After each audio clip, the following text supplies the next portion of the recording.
Okay. This story is a headache, and there's just so much to talk about. So let's do it in detail and kind of do it justice. Donald Trump surfaced from the hole in which he's been hiding for weeks yesterday to deliver a 4-minute speech about the COVID relief package, which we deeply criticized yesterday for its many flaws and its cronyistic elements. And I would say there's a two-sided coin to Donald Trump's 4-minute speech. There's things he said I agree with and things that he said that I disagree with. But it's actually much worse than that. It's like a four-sided coin that you would be using on a chessboard while playing 4D chess. I mean, I don't have a metaphor to really explain the erratic and confused nature of what Donald Trump said yesterday. So rather than tell you in advance, let's just start going through it. Some aspects of this 4-minute statement are completely deranged. And at the same time, Donald Trump correctly said $600 per person is not enough. I would like to see $2,000 per person. That's great. But this was still a wacky, lie-riddled fiasco. So let's go through it all. You will also notice Donald Trump doesn't look or sound good, slurring a lot. That thing where he's tripping over his tongue, almost like his teeth are too big or his tongue's getting in the way, worse than we saw before the election. So let's just jump right into it. We're going to look at the full 4 minutes. Throughout the summer, Democrats cruelly blocked COVID relief legislation in an effort to advance their extreme left-wing agenda and influence the election. So this is already a lie. I mean, Democrats proposed more relief months ago, before the summer.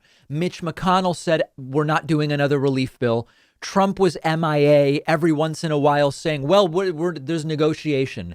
So that's just an absolute lie. Democrats, almost immediately after the first bill, were proposing even including $2,000 per month, like our friend Ro Khanna. Let's continue. Then a few months ago, Congress started negotiations on a new package to get urgently needed help to the American people. It's taken forever. However, the bill they are now planning to send back to my desk is much different than anticipated. It really is a disgrace. For example, among the more than 5,000 pages in this bill, which nobody in Congress has read because of its length and complexity, it's called the COVID relief bill, but it has almost nothing to do with COVID. Okay, now, Trump is correct. The bill is outrageously long. Members of Congress didn't have time to read it, and tons of it has nothing to do with COVID.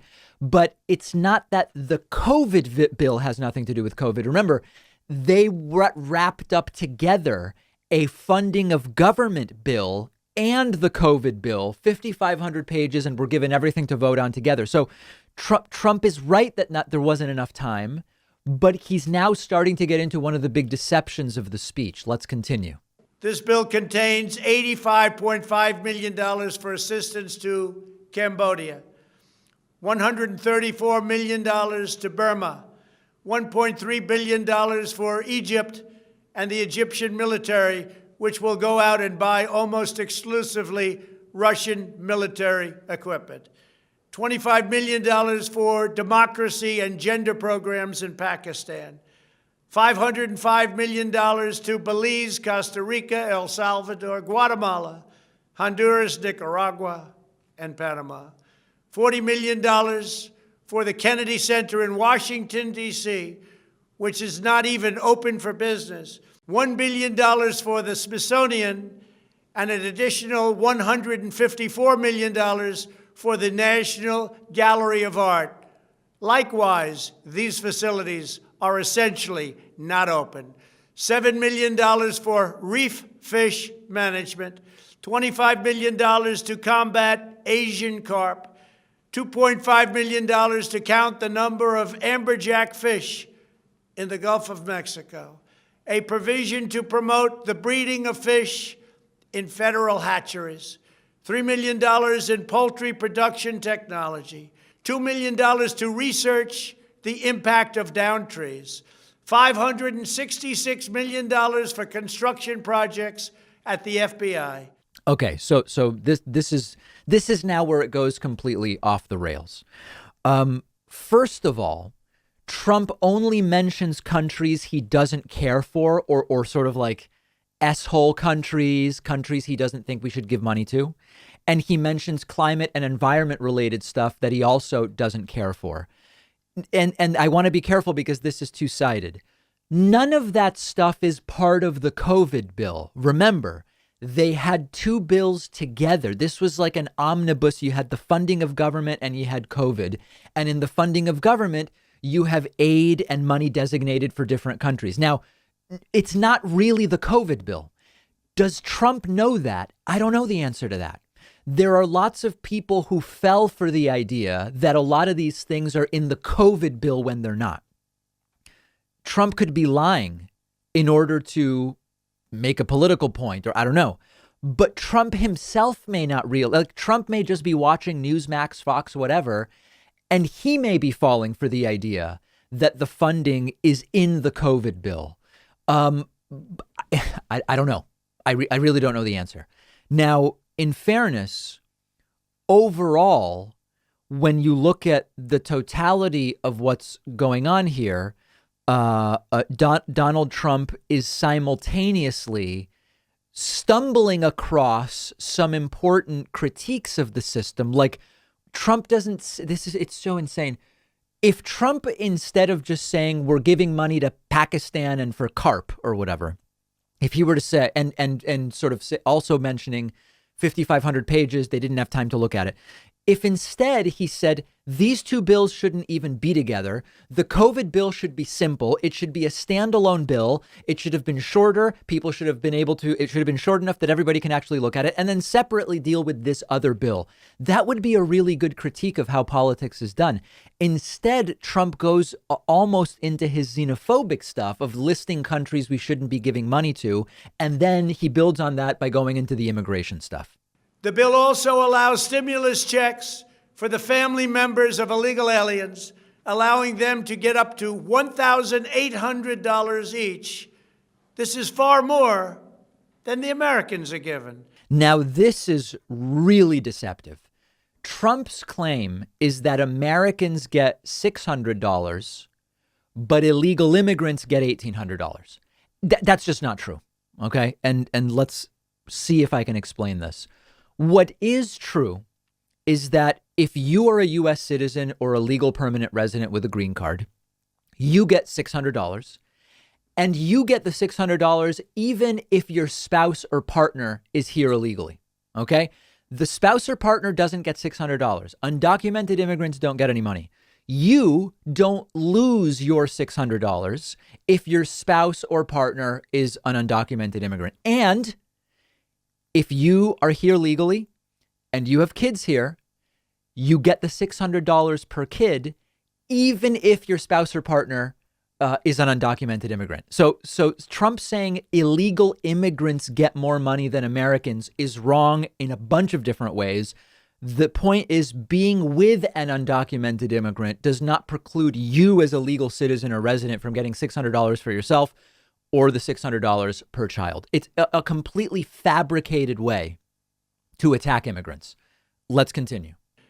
Despite all of this wasteful spending and much more, the $900 billion package provides hardworking taxpayers with only $600 each in relief payments. And not enough money is given to small businesses, and in particular restaurants, whose owners have suffered so grievously.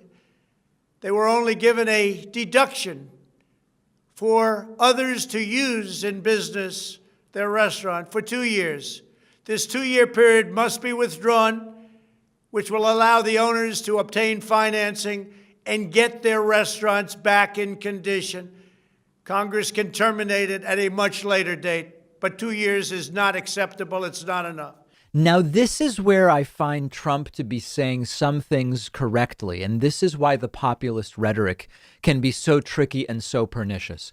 Trump is saying $600 isn't enough, and there isn't enough for small businesses like restaurants. I agree, that's correct. But it's all wrapped up in lies and xenophobia. But on that point, I agree, and Donald Trump actually makes a couple more good points. Congress found plenty of money for foreign countries, lobbyists, and special interests, while sending the bare minimum to the American people who need it. It wasn't their fault. It was China's fault, not their fault. I am asking Congress to amend this bill and increase the ridiculously low $600 to $2,000 or $4,000 for a couple.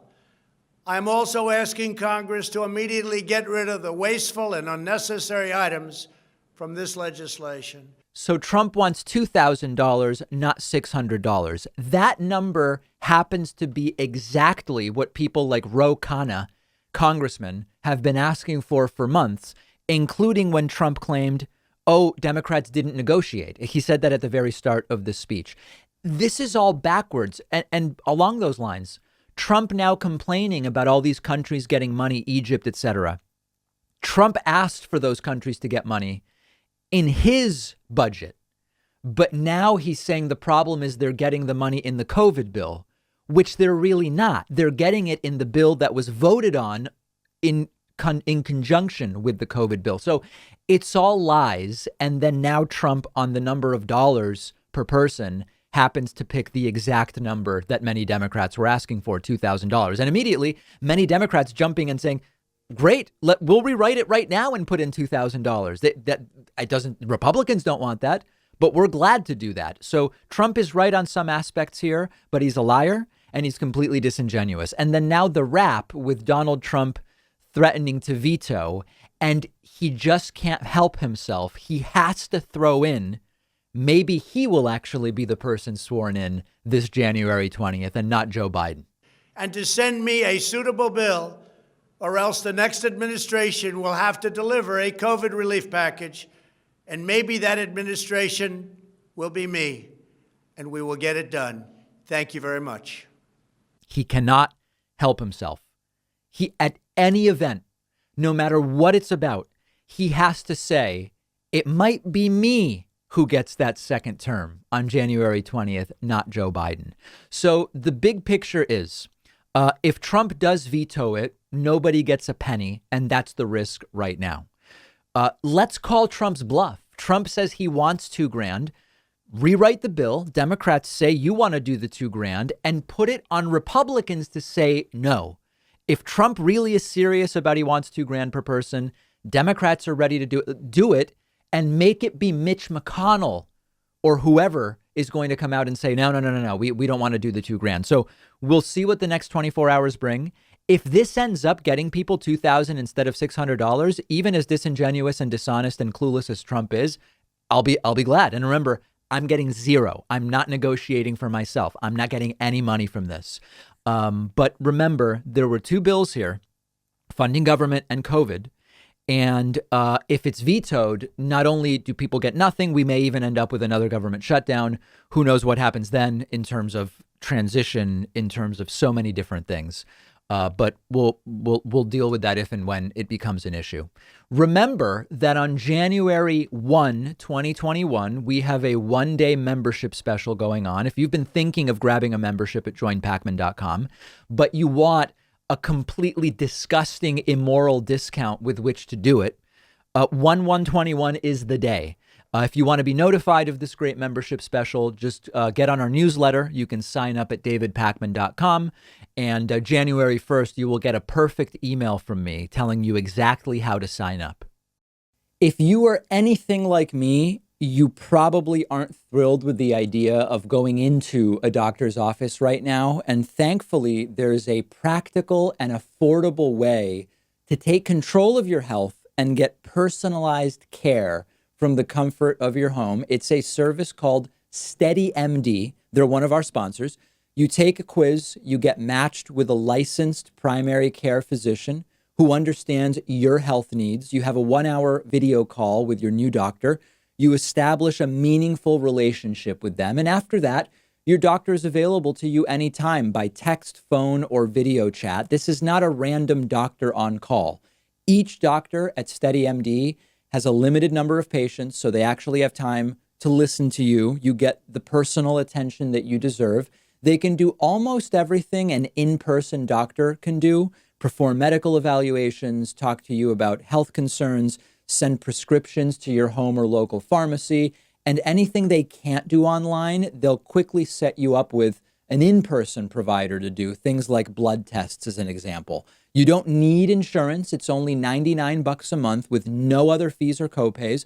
There are so many practical advantages to using SteadyMD for primary care, and it's also so much more affordable. Go to steadymd.com/Pakman to take the free quiz, see which doctor is right for you. I took their quiz. They matched me with a doctor who specializes in my particular health needs and situation. The doctor they gave me is a really perfect fit for me and my medical needs. There's no risk, no commitment to get started. Just click the link right underneath this video.